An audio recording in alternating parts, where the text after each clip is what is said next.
Good morning. Today is April 12th, 2019. My name is George Amon III. I am a senior at Texas A&M Commerce. This is my video presentation on an overview of my leadership journey. First of all, I'd like to thank all of the professors and staff in school and all of my family that supported me through this trip to get my bachelor's degree. It has been quite the ride and a long time coming, and I am so happy to be at the end of the road and looking towards the future, so I can check this off of my goals in my lifetime. My graduation date is May the 11th, so just around the corner. I am currently a captain with New Braunfels Fire Department. I've been there since February the 5th of 1990 and have a retirement date softly set in about 4 years and 10 months. So topics we'll cover in this video presentation are the 4 major areas of reflection, and they are who I was as a leader at the beginning of the applied major coursework, what did I learn as I was completing each class, where am I at now as a leader, and then where do I go from here. We'll cover these topics as we go along.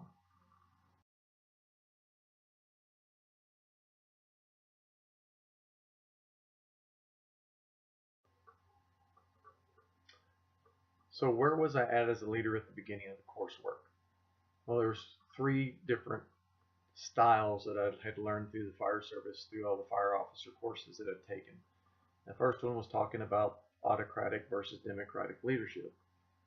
And I always thought at the time, before starting these classes, that a democratic leader or democratic leadership was at the station between calls, when guys had time to discuss and share their thoughts, and you would make your decisions based on the input from other people, that everybody had input while we were at the station. And then the other side of that was autocratic. So when we respond to 911 calls, typically the officer makes the decisions and the firefighters follow. So I've come to realize now that while that may somewhat be true, a good leader would be able to incorporate all of those at the time, because they're comfortable with making those decisions. On Maslow's hierarchy of needs, which was another one that we tend to learn through the fire officer courses, and we tend to think at the time that firefighters are more in the need for shelter and security part of Maslow's hierarchy, and not so much at the pinnacle of self-reflection. And now, looking back, we know now that firefighters do want and need to give input on how things are done. And so they're not so much on that low scale of safety and security. They're more up in wanting to give input on the activities in the fire department. And then the other one was management versus leadership. At the time, I thought managers manage and leaders lead. And I kind of thought myself more of a manager at the time. I always had objectives to be completed every day, and 1 need to be completed, and 2, 3 in the list. Well, we weren't done for the day until they were done. I've come to realize now that that's not so much true.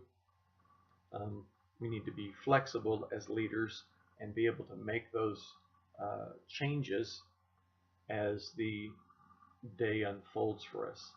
And I always thought leaders, again, go back to the leaders lead, and in reality, a good leader, a good person who has good leadership skills, will be able to incorporate all of those, and depending on the situation, he can apply the right style needed in that situation.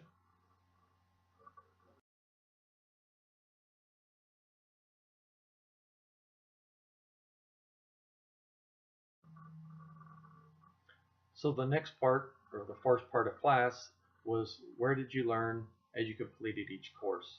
So my first class that I took was Issues in Organizational Leadership, taught by Professor Slobenica, and it defined at the time what leadership was, the organization, and management. It was a very good class, and the culminating project was a leadership plan, and it just wanted you to describe yourself. My style at the time which I would describe my style at the time as democratic and servitude. You heard me talk earlier about democratic versus autocratic. I tended at that time lead from the been there, done that, and willing to do it with you. Over the next 6 months, some of the goals then were to be better at communicating and doing a better job of making the objectives of the day or whatever leadership I was partaking or giving out at the time was needed to make those objectives clearer.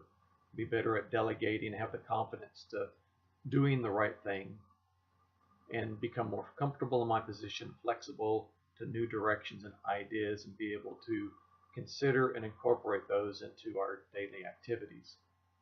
My vision statement at the time was leading with integrity, and I wanted to increase my leadership effectiveness. And I felt at that time I could do that by being clear about information, resolving questions, and if I don't have the questions, then pointing the staff in the right direction so that they could find those answers.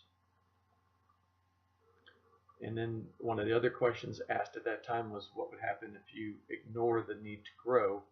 And so if I ignored the need to grow and increase my effectiveness, then that would mean less trustworthiness from the staff. People would see that of he's just spinning his wheels in one place and he's not. One thing this first class got me thinking and looking at information to better myself as a leader, so I was better prepared to lead teams when I went to work each day.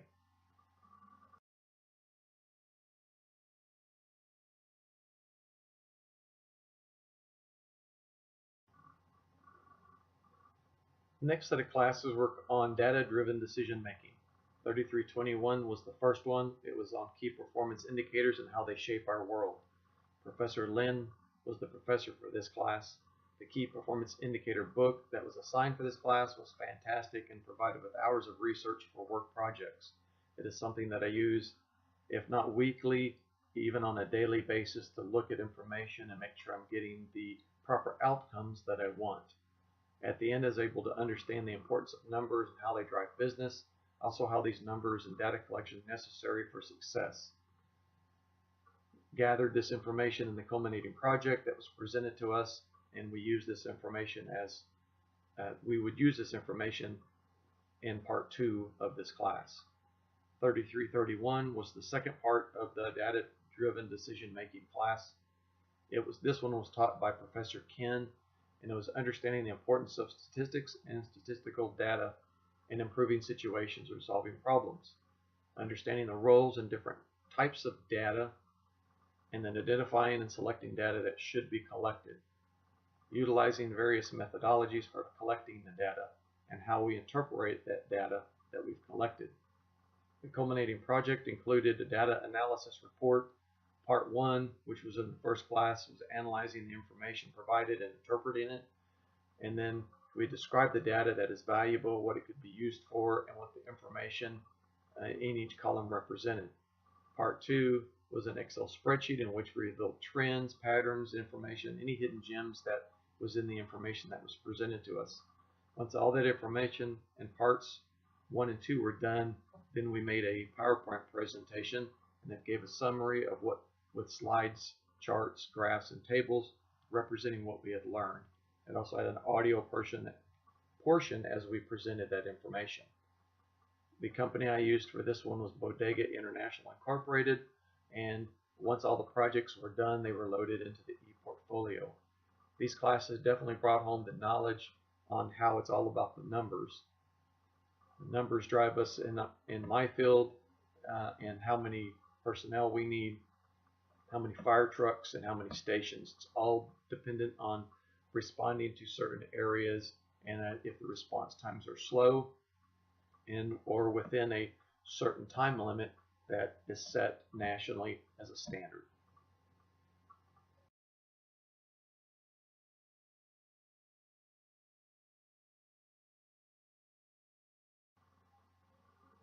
The next set of classes were on behavior, ethics, and leadership. The first one was 3322. It was taught by Professor Aiken. And some of the issues that we went through in the class was solving ethical issues to demonstrate our own awareness of our interrelationships and employ theoretical frameworks for analyzing ethical situations. We had to apply these principles and practices of interpersonal and leadership, thus involving communication, influence, and social responsibility. The culminating project for this class was the Ford Pinto case, and it reinforced the idea of doing what is right using ethics and proper leadership.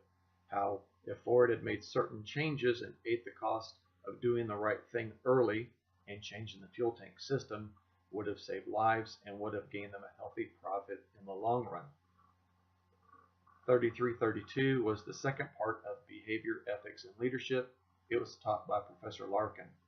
And in this class, we are to recognize the individual and organizational behaviors of intrinsic and extrinsic motivation, identify characteristics and behaviors vary leadership styles, and describe situations where a particular style may be more appropriate and effective. And we were to describe sources of personal, relational, and positional power together with corresponding influence and tactics, and describe personal attributes that build relationship to credibility and foster trust relationships within the organization. The culminating project on this one was the acquisition of Nissan by Renault, and at that time they had put a up-and-coming leader, Carlos Ghosn, in as the head of Nissan. He skyrocketed the organization with his leadership style and increased the bottom line of Nissan. Since I did this paper about a year ago, Ghosn has been under a lot of fire the last year and even has spent some time in jail. Just a couple of days ago, he released a video presentation denying all of these allegations. Overall, these courses were good because it really pushed down the behavior and ethics and how that drives our leadership, and how sometimes doing the right thing is very tough for us to do, but we have to drive ourselves to make sure that we lead with ethically and the correct behavior in our position.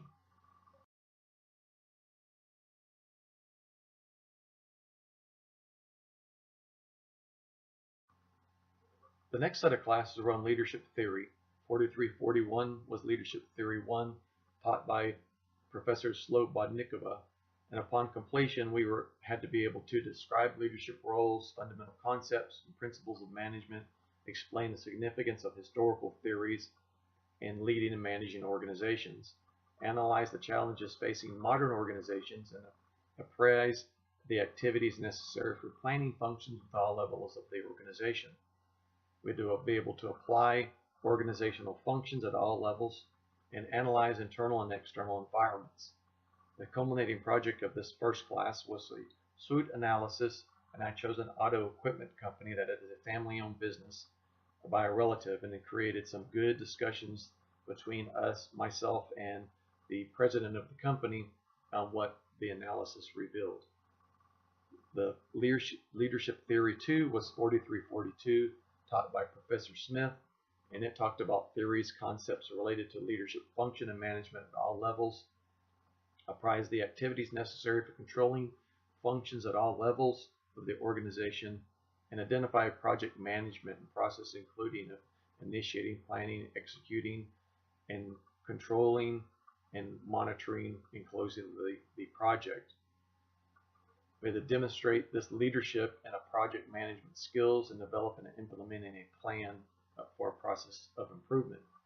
So one of the things I'd identified with my SWOT analysis in 4341 was that they were using a paper system and had expressed interest in going to a paperless system. So based on that information, I chose to change the process of how the billing system is done, and showed them how to go from a handwritten system to a paperless system. All the discussions I had with the president of the company now created positive change and influence in the company, and since then the company has actually instituted this system that I proposed and has been successfully implemented, and the technicians now use a paperless system while they are out on calls.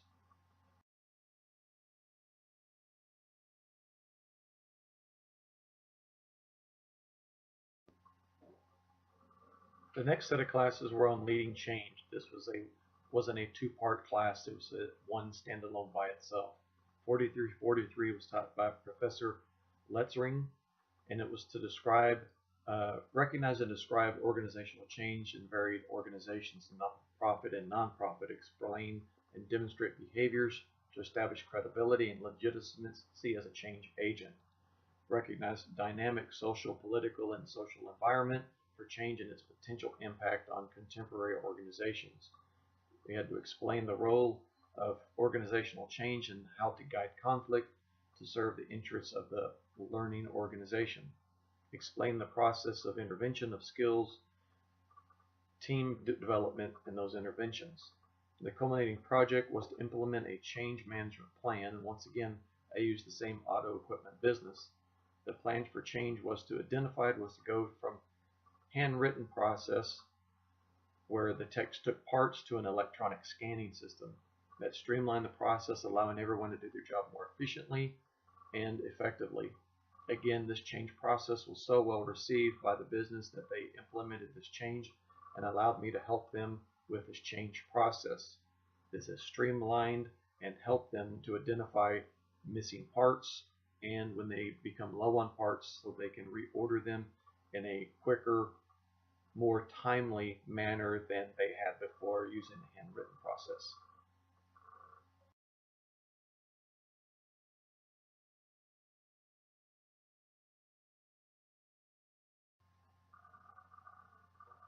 The last two set of classes were Capstone classes, Capstone I and Capstone II. 4352 was the first one. It was taught by Professor Miller, and there was 6 key concepts for this class.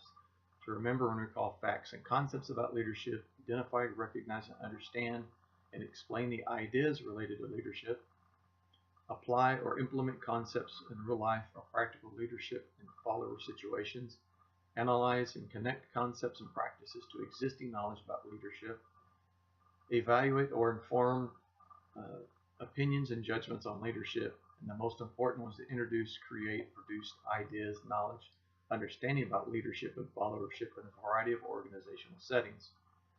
To demonstrate this competency, we had to interview 2 leaders in a local or regional community for a scholarly paper. In the culminating project, I interviewed the Dean of Library Services at University of Incarnate Word in San Antonio and the president of a local cement company called Keystone Concrete in Schertz, Texas. These interviews helped bring my understanding of how both of them changed their leadership styles over the years and what influenced them for this change, and how embracing these changes has helped them become better leaders. It was interesting to see how leaders in 2 different organizations, how their influences and situations has changed their leadership styles over the years. It was very eye-opening to speak to leaders in an industry that have been there for a while, and how all the situations and influences has changed their leadership styles. The second class is this current one, Capstone II, 4362. This again is taught by Professor Miller. So the first part of this is to create a comprehensive strategic case analysis of an organization of my choice. The second part is this video, which is to reflect and evaluate knowledge, skills, and experiences learned from all my organizational leadership courses and demonstrate academic performance in meeting those program competencies. And then the third part is to create a professional e-portfolio presenting your academic and professional artifacts. So Unit 1 has been a work in progress of the strategic case analysis. The one organization I used was Schertz, Texas Fire Department. It has been a great culminating project that really brought home some concepts of organizational leadership and being able to use key concepts learned throughout the courses to make recommendations on leadership and communications. It was interesting to see the differences and similarities between their organization and where I work in the fire department, and how though they go about getting buy-in from their personnel versus how we may or may not do the same thing in New Braunfels. It was interesting to understand their leadership styles and be able to put recommendations down that would make their organization hopefully work better with a different style of leadership. Module 2 of the class is this video presentation on my journey from where I was as a leader at the beginning and how this has changed.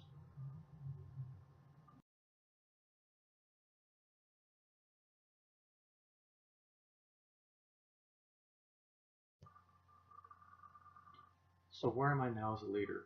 I used to dread confrontation, but now I embrace it. It is great to discuss issues and make people passionate about their job. Learning to not take confrontation personally and knowing sometimes we agree doesn't mean to take it on a personal level. I push those on my shift to better themselves as leaders, and actually got one of the chiefs to enroll in the A&M Commerce organizational leadership program. Through these classes and pushing myself out of my comfort zone, I successfully promoted to the rank of captain while attending school. This commitment to the job and knowledge as a leader has helped me to address issues better by using situational leadership and building relationships and better understanding of personnel. Knowing how the different styles of communication has helped me know how to communicate. Communication can be different depending on the person, and it's the same with the leadership style. You cannot treat everyone the same. You have to know how they tick and choose the right communication and leadership style to help move them forward.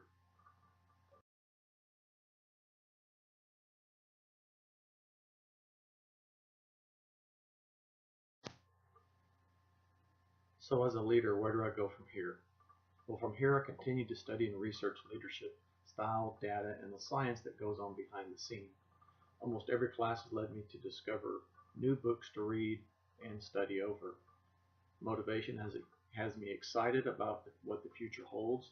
I'm currently looking into attending school for a master's in public administration and pursue a chief's position in the future. One thing is for sure, without the input and discussions with the professors, I would not be where I'm at now. Their push for excellence kept my motivation high and drives me to better myself. Again, thank you for pushing me to be a better person and use the knowledge gained to better myself as a leader and relationships with my staff.